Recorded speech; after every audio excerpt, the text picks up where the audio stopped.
How did you learn Redstone? I pretty much just scoured YouTube, tried to find some good tutorials, and then, kind of built some redstone. And this is not my first testing world. This is my second testing world. And I'm telling you right now, my first testing world is a lot different. Probably only 10% of the stuff works, and the other 90% is very, very broken.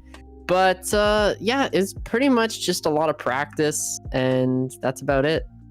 Loads of trial and error is what provided you the means to become the redstoner you are today, making all those farm tutorials for the people on YouTube. A lot of trial and error. And Labster, how about yourself? You are on the other end of the spectrum of redstone, making big technological things, so how'd you learn that? I learned redstone because mumbo jumbo, and that sounds stupid, but I learned redstone from watching other redstone YouTubers, because obviously I really learned by just, let me just pick up some redstone and start making stuff and becoming famous or something. No, that's not how it works. You can't just become a redstone overnight. You gotta, have some inspiration. So were there any other YouTubers that inspired you? For instance, Seth Bling being one of the old school redstoners making tons of mini games? I'm not gonna lie, I was probably like 5 at the time. Oh, wow.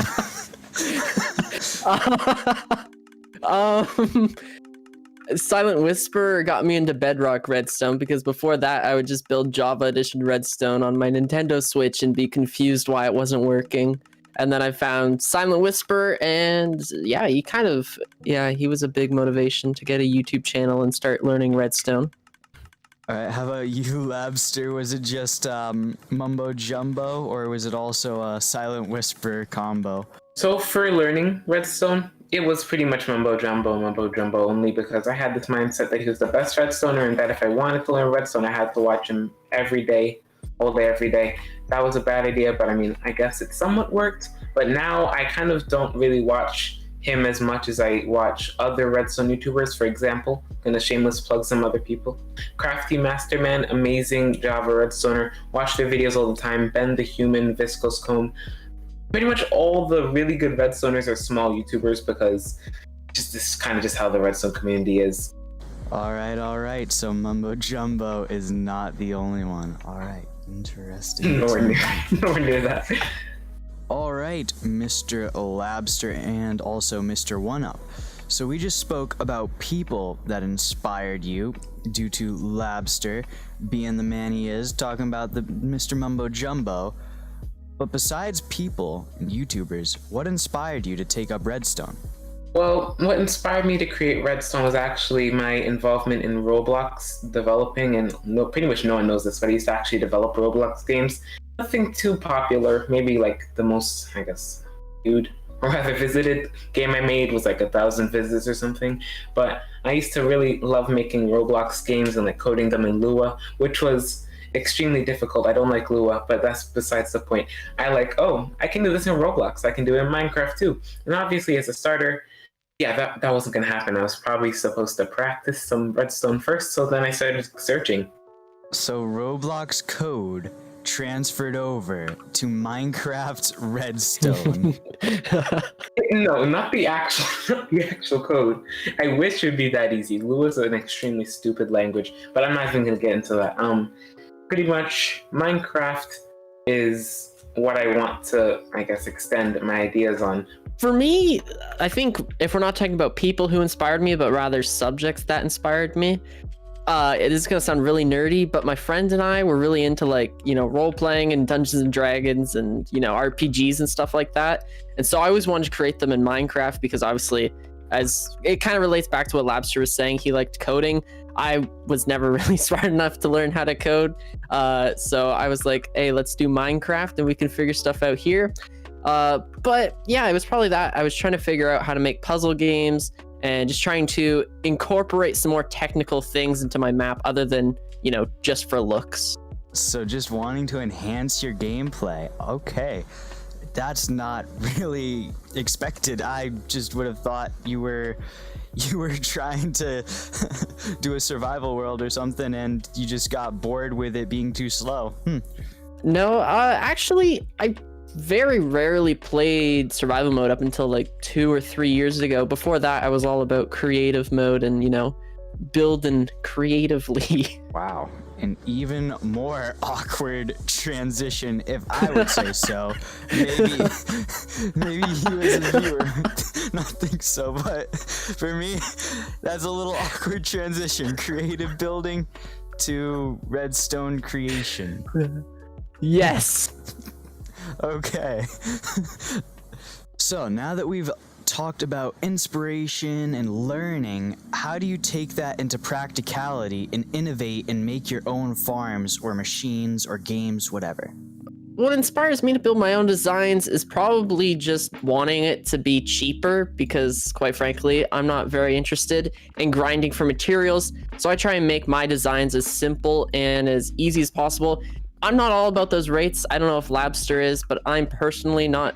I don't care how efficient a farm is. Obviously, efficiency is nice, but if it comes at the expense of me grinding away for materials, it's a bit of a turnoff for me. So usually I'll find a YouTube video and then see, oh, hey, they have a design, but then I'll be like, oh, that's too expensive. I don't want to do that. So then I will just design my own. It'll be a little bit less efficient, but it'll be quite a bit cheaper.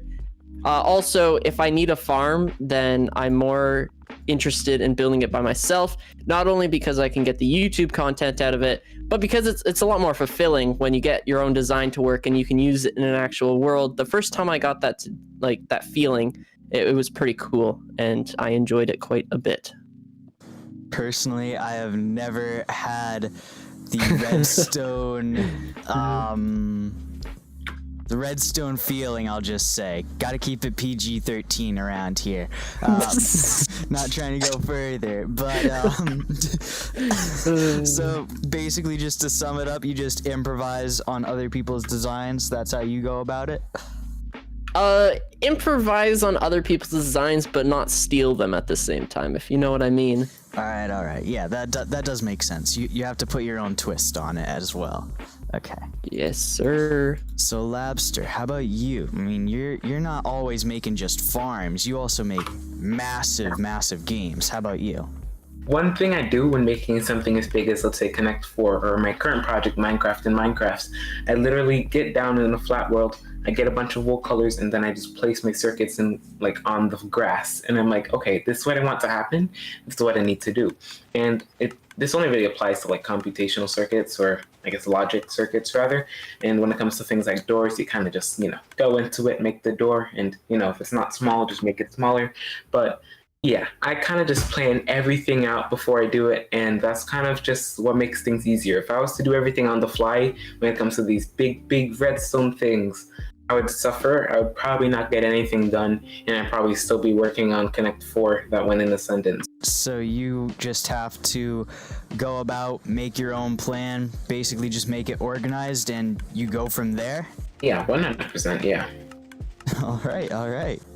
Now that we've elaborated on how you make your own farms and machines, improvising on redstone, giving some important tips for people who are new, how much time do you take making your machines and or your games and or your farms? It's gonna sound stupid, but I pretty much skipped school. And my school is online, so I pretty much don't have to go to school online because I can just sit at my computer and I pretty much know everything that they're teaching me, or at least trying to teach me. So I pretty much spend that time doing redstone. And look, I'm gonna say I do an average, hourly or hour-wise. I don't know how to say that, but I do about, I'd say 16 hours of redstone a day.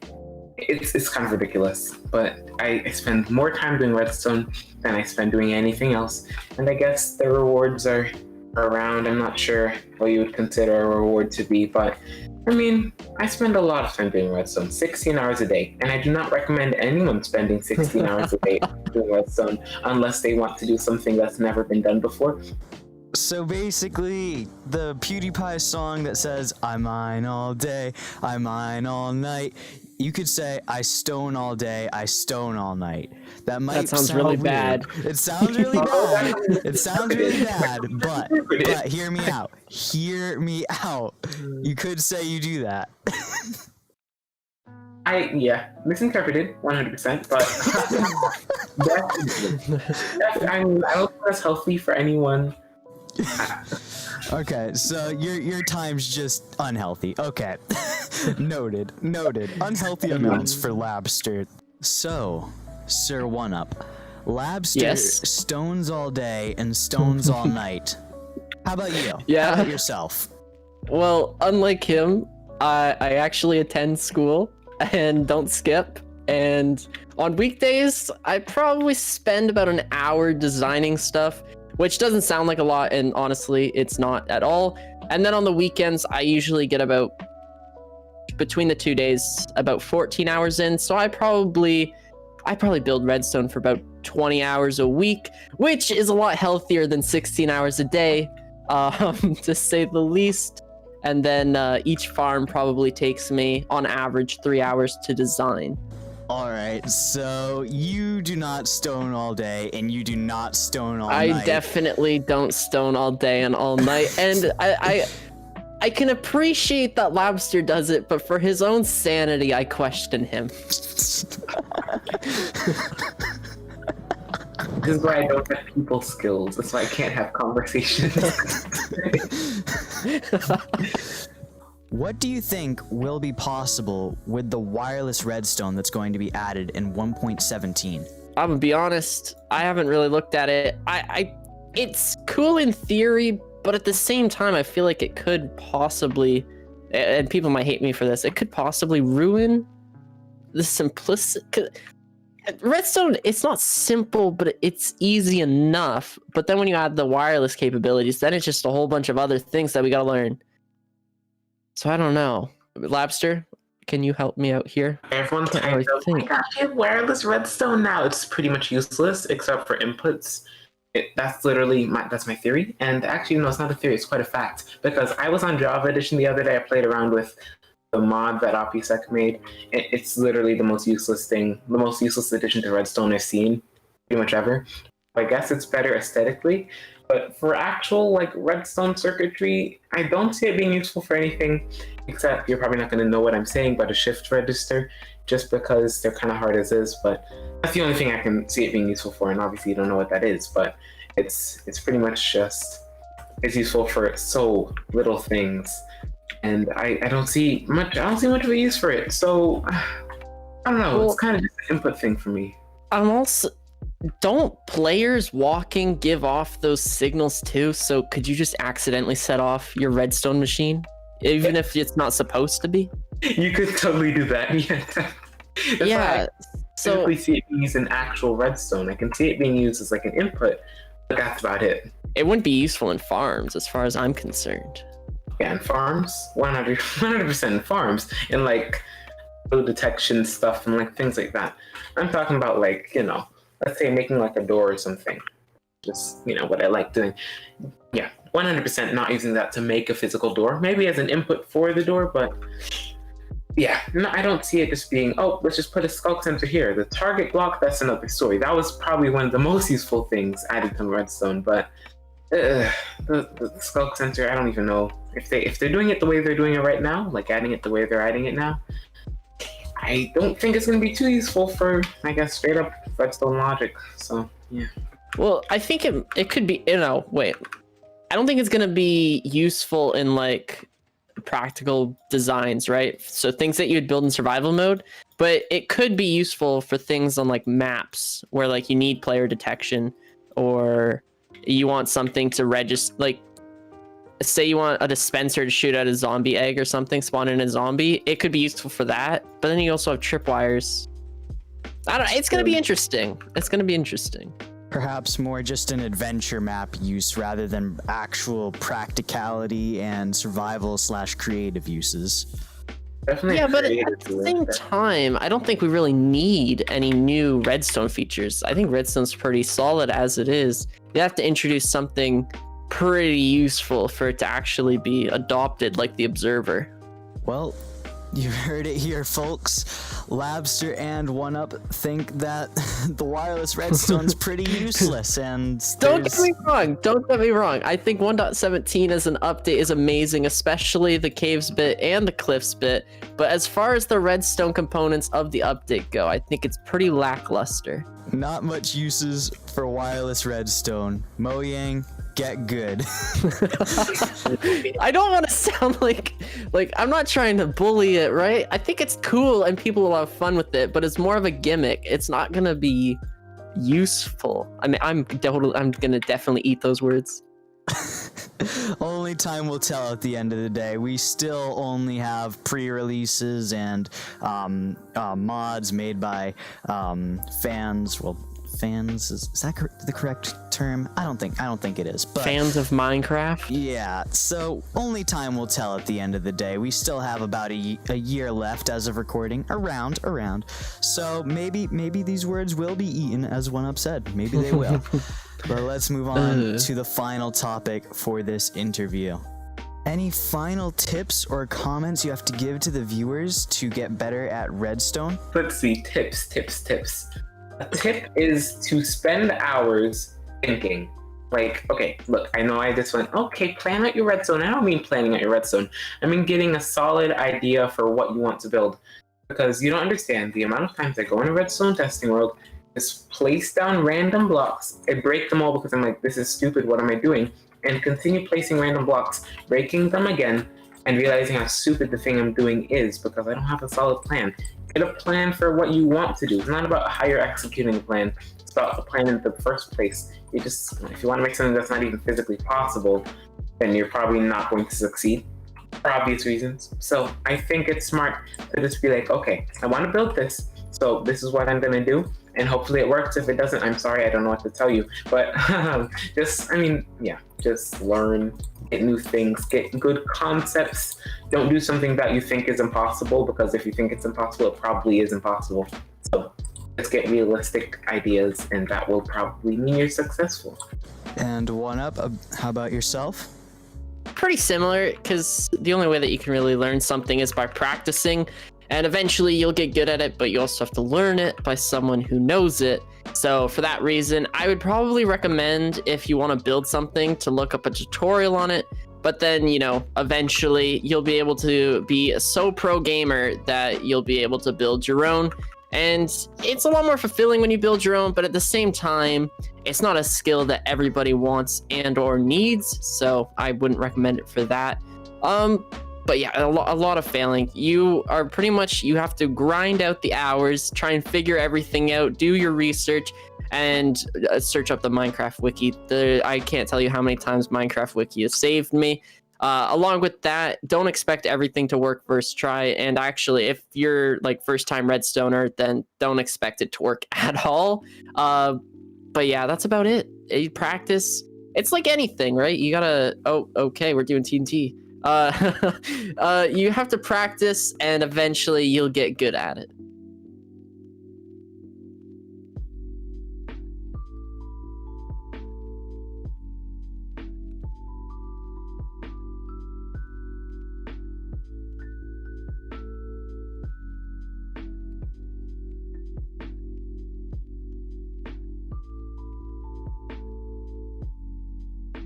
So basically get mentors from YouTube, practice, think before you go, and also the Minecraft wiki, to sum it up for all the viewers out there. And we are getting some failures at TNT cannons. I'm gonna let this time lapse roll out, and we are going to end the episode off with a bang. Thank you all for watching, and thank you 1UP and Labster for doing this interview. It's been a real one. Peace. I don't know if it's obvious, I've never made a TNT cannon before.